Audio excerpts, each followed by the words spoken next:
As I look back over the accomplishments of 2025, I will remember this to be one of the more challenging years, also one of the fastest years, to have just experienced. But yet, I think we have a lot to be proud of.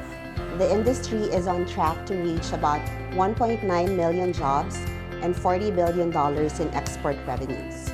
That means we added around 80,000 new jobs this year and about $2 billion more in revenue on top of last year's $38 billion.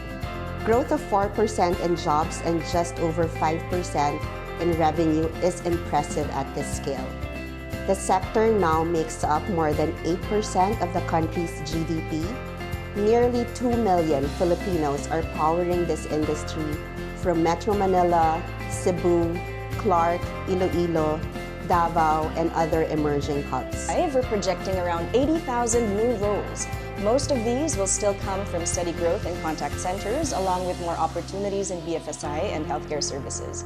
A big share will also be driven by global capability centers, especially in business intelligence, program and project management, transformation, strategy support, and talent analytics.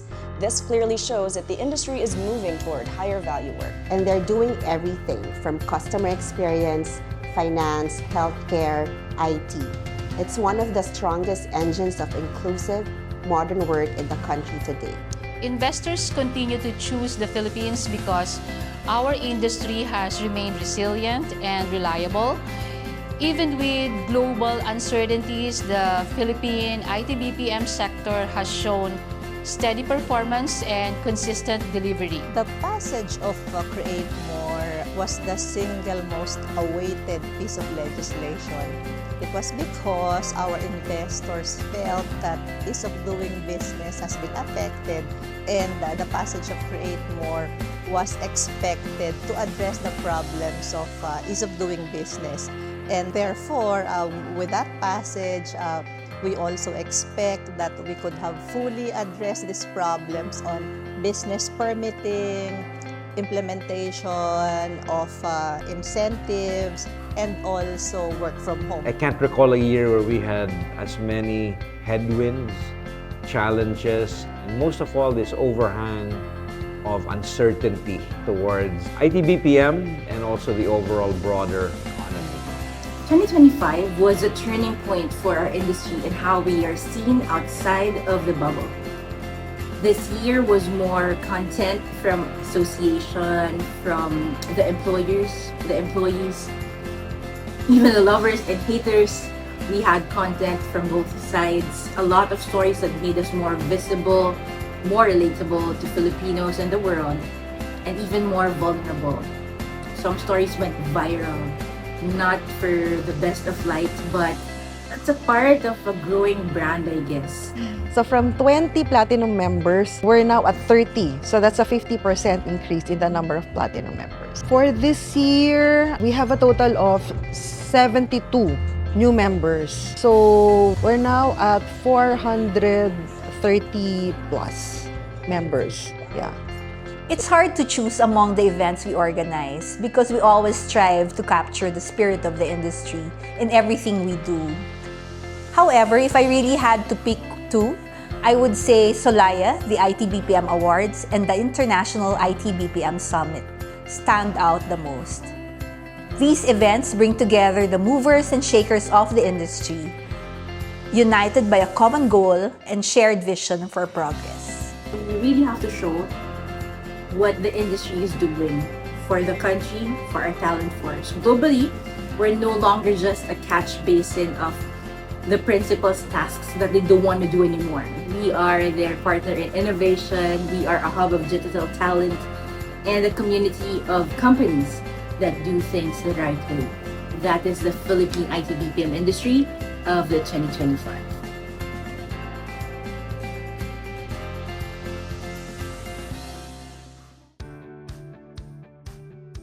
I think members are at the forefront of IBPAP's thrust towards resiliency and innovation. It actually speaks a lot about the strength and the visibility being shown by IBPAP especially our leadership. Our members contribute a lot to resilience by their continuous and full-hearted investment in talent upskilling, in business continuity, in digital infrastructure, that's very important. That actually enables the industry to withstand all these disruptions.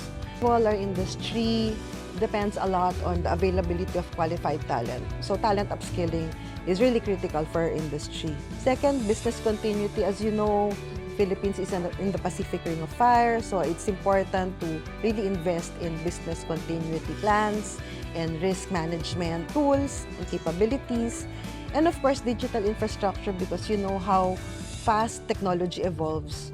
So our members are really investing a lot, and of course their strong focus is actually on employee welfare. They actually are now doing hybrid work models, which actually is reflective of how work models are being done globally.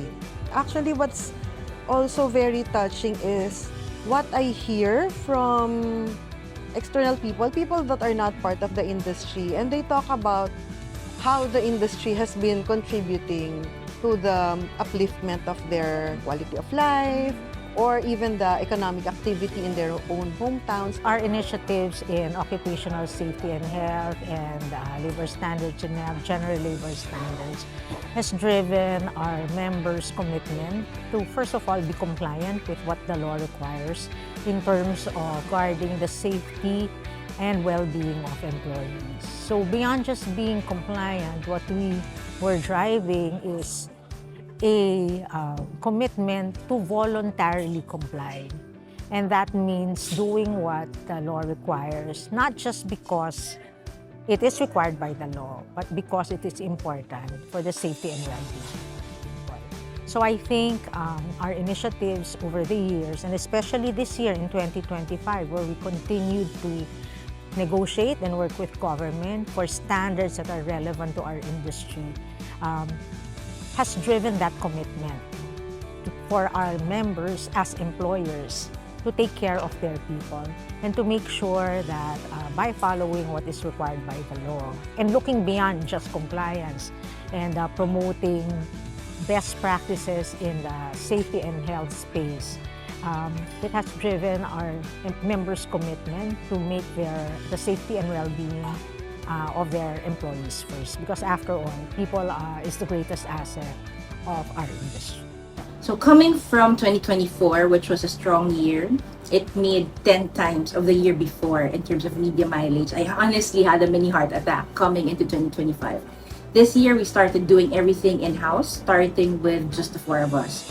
Of course, OJ, who leads creative development, Ina, who had to grow into public and media relations, and Mikel, running 3 social media platforms.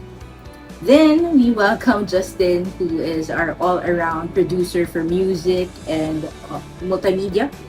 Then Miguel came, who is a great writer and who brings fresh storytelling for the industry. On paper, we are a bigger team, but with a gargantuan task of telling the story of the 1.9 million digital Filipino workforce, delivering almost 40 billion US dollars.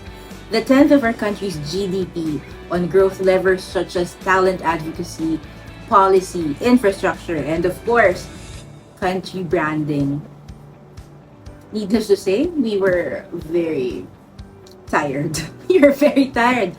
I thought we would hit a ceiling, but no, 2025, we doubled the mileage of 2024. Twice the coverage, all crafted by this lean and mean team, with the most important support coming from the media. And we give them much thanks and appreciation for writing the stories, for reaching out for clarification if there are clarifications, and for ensuring that there is a balanced take to the story.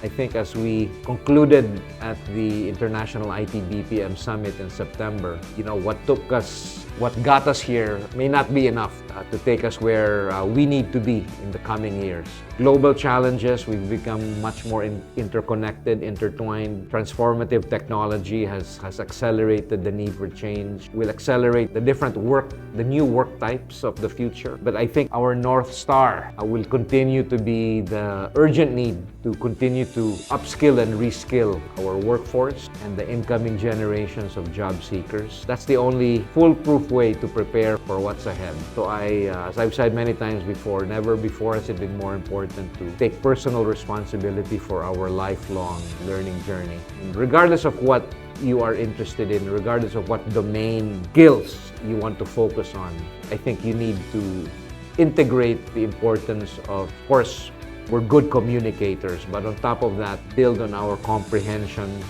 skills, our critical thinking, and our problem-solving skills, regardless of domain. I say that to all our partners in the academe, our partners in government, and of course, the private sector, all our member organizations of IBPAP, who have been the primary investors in talent development that got us to where we are. Among the problems of our investors will be dealing with the LGUs. Create More provided them a very clear provision that they need not pay any extra taxes, fees, and charges. But even with the passage of Create More, certain LGUs still continue to impose taxes and other fees and charges. And these are things that we would like the LGUs to really fix so that our investors can get the full potential or the full advantage of the law.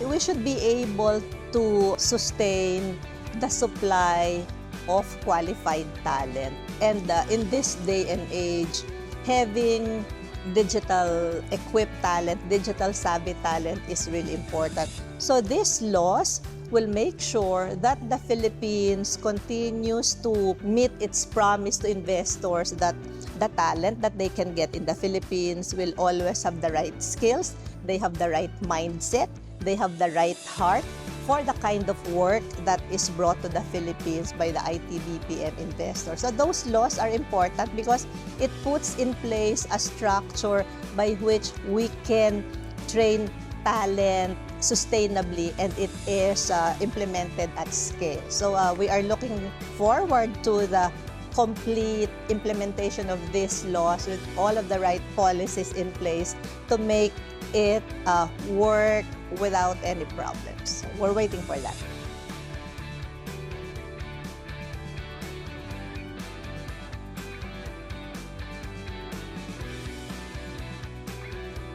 So we're going to grow over 80,000 jobs, well over $2 billion in revenue, crossing 40 billion in export revenue for the first time. And I think that is no small feat considering that global growth was 3%, whereas the Philippines will grow 5%. And that can only have happened because of the very solid bedrock of our entire ecosystem, the talent of our now 1.9 million digital Filipino workers. And I think the resilience of the member organizations IBPAP. We've been doing this for quite a number of decades now. We have been through numerous challenges. This year was particularly challenging. In the fourth quarter, we had quite a number of natural calamities beset us. But that's almost become business as usual. And so as I look back on 2025, I think we're at quite a major inflection point as we close the books on all the accomplishments of the past decades as we approach the 2 million jobs mark. The global and IT business process services have been expanding at only about 2 to 4% a year, with many major providers slowing as clients cut budgets or automate routine work. In contrast, the Philippines continues to grow faster than the global market, which is why analysts still see the Philippines as an outperformer among large delivery locations. Job trends underline this point. While many countries are flat or shrinking, the Philippines continues to add tens of thousands of roles each year. This tells us that even in a soft global environment, investors keep choosing the Philippines because of our English proficiency, strong culture alignment with Western markets, and a workforce that is learning digital and AI tools quickly. Preparing talent for these roles is a major priority. We work very closely with government, the private sector, and academe, including DICT, CHED, TESDA, and DepEd, to align curricula and strengthen skills. Project Onward serves as an industry-led skills accelerator with DICT and TESDA, while SKIP supports upskilling and reskilling through our partnership with CHED. We're also extending work immersion hours with DepEd to give students more real workplace exposure. And in the regions, we're conducting career awareness drives to introduce the industry and emerging roles to more Filipinos. All of these efforts emphasize that reskilling is essential to prepare our workforce for higher value work. The top milestone, I may call it that, is IBPAP has established itself as a partner of government in terms of the improvement of and promotion of safety and well-being standards for the workplace. By that, I mean we are now seen as a trusted partner, as trusted stakeholder by the government. Every time they have to review policies, we are always consulted. We are requested to participate in discussions. So I think that is one of the top milestones. Secondly, is we've expanded our network with both industry and support members to provide the services and the thought leadership needed by our members in the safety and health space. And last but not the least is we have been able to advance the thinking of well-being and safety beyond the standards. So not just, we're looking just beyond compliance. Our members are now looking at healthier lifestyles, healthier practices as important steps to prevent illnesses, to prevent accidents. Because by the time people are diagnosed as sick, we're already too late. So we've tried to move the needle, and that for me is a milestone. No? We're moving the needle earlier in prevention rather than just detecting, treating, diagnosing, and treating. This shift this year is not just about size, but about better, higher value work. Finance, healthcare, tech roles continue to expand, and our global capability centers now run advanced functions like analytics and transformation. The bigger story is how AI is reshaping day-to-day work. Companies are piloting more advanced agentic AI tools that can retrieve information, guide agents in real time, and automate routine steps in a workflow. These tools are raising accuracy and service quality while freeing people from repetitive tasks. For workers, this means entry-level roles now involve using AI assistance or coaching and drafting. Firms need people who can supervise models, refine prompts, and ensure responsible use. The pattern is clear. AI is changing tasks, not removing the demand for talent, and the companies are adopting AI are the same ones investing heavily in reskilling and creating better quality jobs. At the foundation, we focus on ensuring the quality and sustainability of our talent pipeline. We work closely with government partners to strengthen education, upskilling and reskilling initiatives so the industry continues to have a ready supply of future fit talent. At the same time, we actively reinforce the Philippines' image as a trusted strategic investment destination.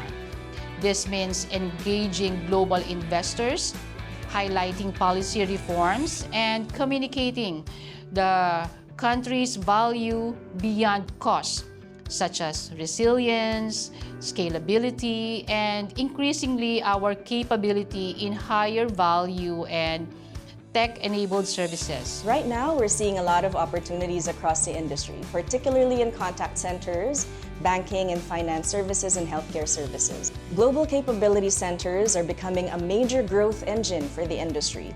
More centers have chosen the Philippines in the last 2 to 3 years, creating opportunities in business intelligence, project and program management, transformation and process excellence, strategy and enterprise solutions, and talent analytics.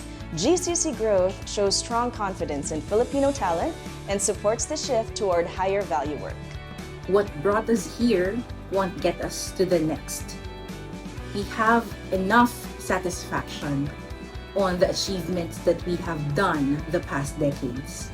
And we also have enough hunger and craving to challenge the status quo, to ask what's next, to stretch more, to grow relentlessly.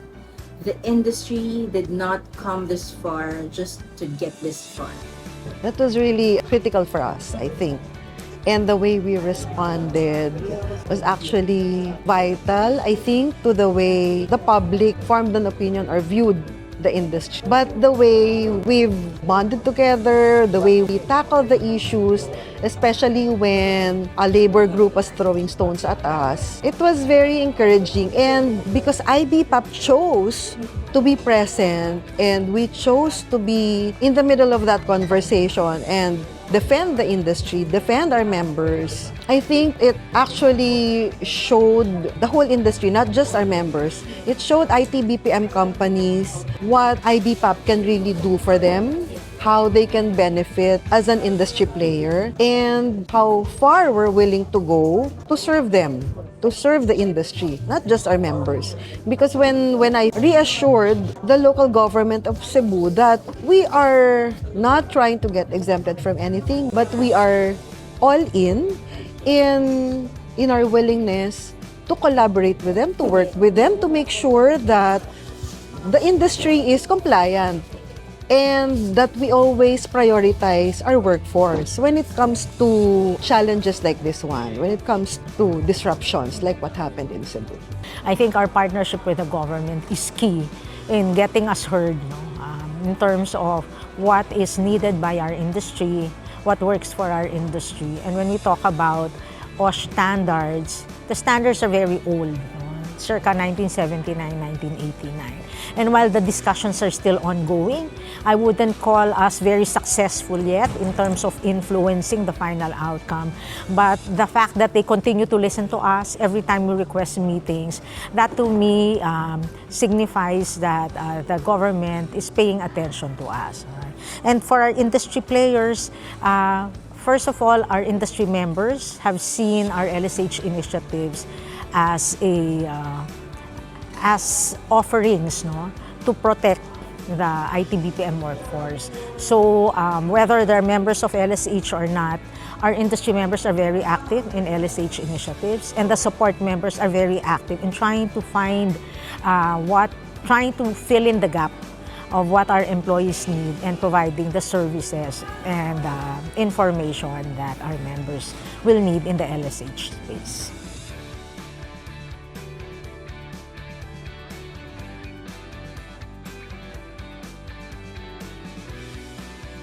The initiatives of 2025, of the many things we did, top 3 would be Industry Beacon, which made us mainstream. We used to be a very reserved industry, but we had to shake things up. We are 21 years old, legal age to drive, among other things. Of course, there's it factor. It's like a gate that opened up the cloistered walls of the industry's best, biggest, and boldest. We thank everyone who got into the first season of It Factor. And one of my most favorites, it's Can You Hack It, that piloted in Cebu. It just goes to show that talent is everywhere. There's no lack of talent here in the industry, in the country. To discover and launch this talent on the world stage needs nothing short of the triumvirate of the private sector, supported by the government of this country, and aligned with academia. That is our imperative. With the IIS theme, it has set the tone for us to be more innovative, future-forward, and creative in the way we execute our events. Events like Solaya recognize and celebrate the outstanding achievements and contributions of companies in the IT-BPM industry. They also inspire others to follow their lead and strive for excellence, with the goal of being recognized at next year's Solaya. Meanwhile, the International IT-BPM Summit serves as a platform to discuss the future of the industry and, most importantly, the evolving role of the Filipino workforce. We have a full 2026 calendar, and we are really looking forward to hold our events next year. Get ready for an even more exciting lineup of events filled with insights, learning, and experiences you wouldn't want to miss. As I look back on the achievements of 2025, I will always look very fondly at our landmark capstone events where IBPAP really showed its power in harnessing the IT-BPM ecosystem as communicator, as convener, as catalyst, the most important industry in our economy. Our membership engagement, our membership numbers have never been as robust and as strong as the momentum that we've shown in the past year. You only have to attend any of our events to show vibrancy, engagement, enthusiasm of our membership community. At the Solaya Awards, we display the best of our industry, but we also show our community how well we celebrate the winners of our industry and doing it with style and with grace and with a lot of energy. So when I look back at our best ever International IT-BPM Summit, I really look back on it with a lot of pride, especially since IBPAP does all our events ourselves. We produce it, we curate it, we convene it, we put all our hearts in it. Every single member of the IBPAP team had a role to play in IIS, and that's probably what I'm going to be most proud of when I look back on 2025. But I want to remind everyone that IBPAP, the IBPAP team, we only exist as the collective voice of our members because of our members. I'm speaking to our members now. You are the reason we do what we do and why we work the way we work. So I just can't help but express my gratitude and my deep, heartfelt thanks for entrusting my team and I to be that voice and represent your interests. So thank you for that trust. This has been a great privilege to serve.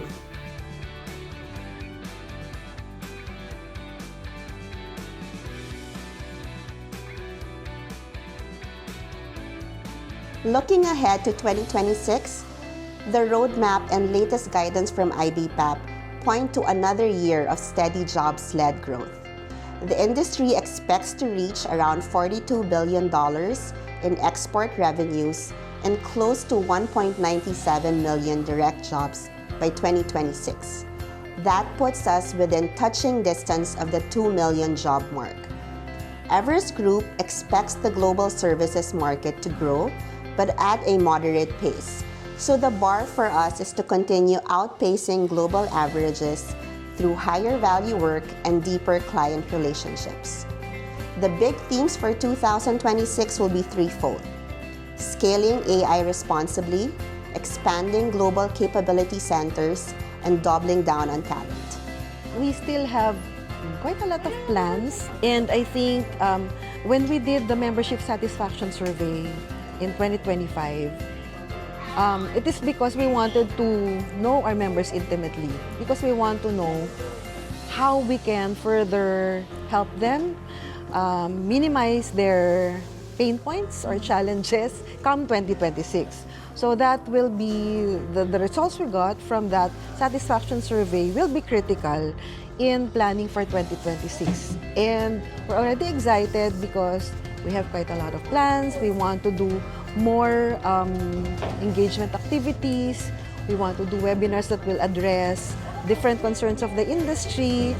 And we want to make sure that IBPAP continues to play a key role, a critical role, in ensuring that the industry continues to expand and grow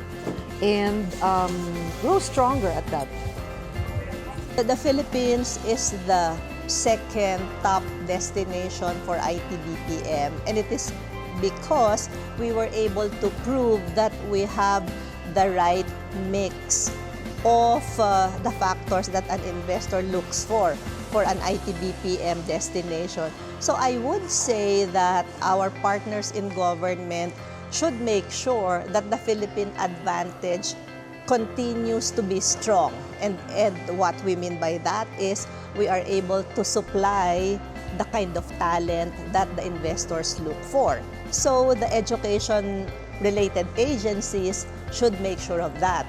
Second is that the infrastructure continues to improve because there's always, upgrading in technology.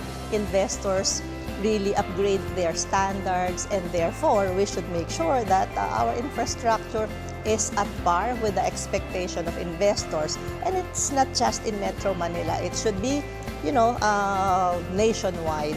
And I think as government agencies, business friendliness is really something that they can drive, and the laws and policies that will make sure that the country is business friendly, that all of our laws will make sure that the investors' advantage is always at the forefront. So that should always be protected by government.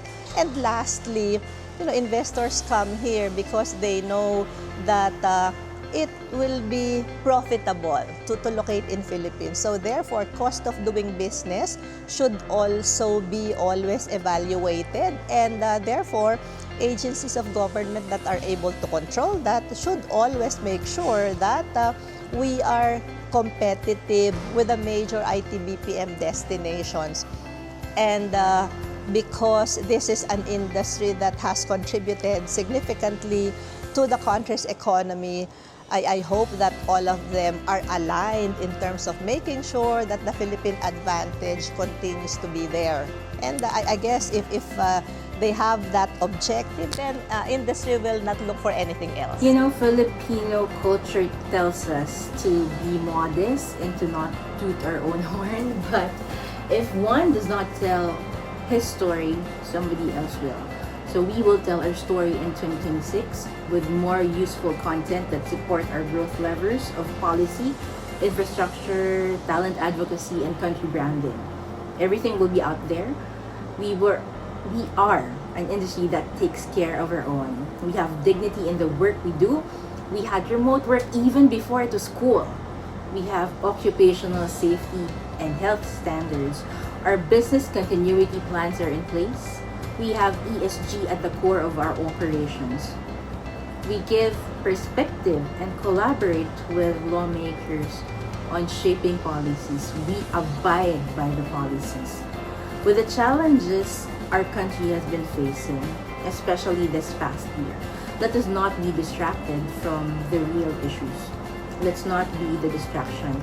This industry elevates the lives of DFWs and their loved ones. It allows the country to shine as a premier IT-BPM destination, serving the world year on year on year for decades. We add and contribute to the nation's coffers with the goal of prospering not just the chosen, well-positioned few. This industry does its best to take the crosses off the shoulders of the regular Juan de la Cruzes, and we take pride in what we do for the country. AI is also reshaping roles in the industry. Instead of replacing jobs, AI is helping people work faster and with better quality. As AI becomes more common, jobs will require deeper capability, stronger process knowledge, and better digital fluency. This makes reskilling essential for workers who want to stay competitive and move into higher value roles. Project Unlad and Skip help workers build these skills, and our career awareness drives help more Filipinos understand new roles and pathways.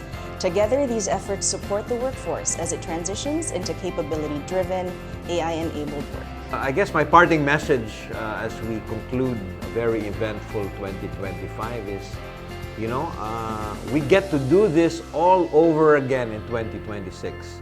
And it's going to be another memorable ride, I'm sure. So again, It's been a privilege to work with all of you this past year, and thank you for supporting IBPAP. Thank you for supporting all the things we do, our events, our podcasts, Promptly Speaking, the It Factor. I thank all of you. We can't do this by ourselves, so thank you. And that's it for today with It Factor. Thank you for tuning in with us. If you enjoyed this episode, don't forget to follow and subscribe to IBPAP on Facebook, LinkedIn, TikTok, and Instagram. Catch the next episode on Spotify, YouTube, and Apple Podcasts. Till next time, stay curious, stay inspired, and keep finding the it that sets you apart.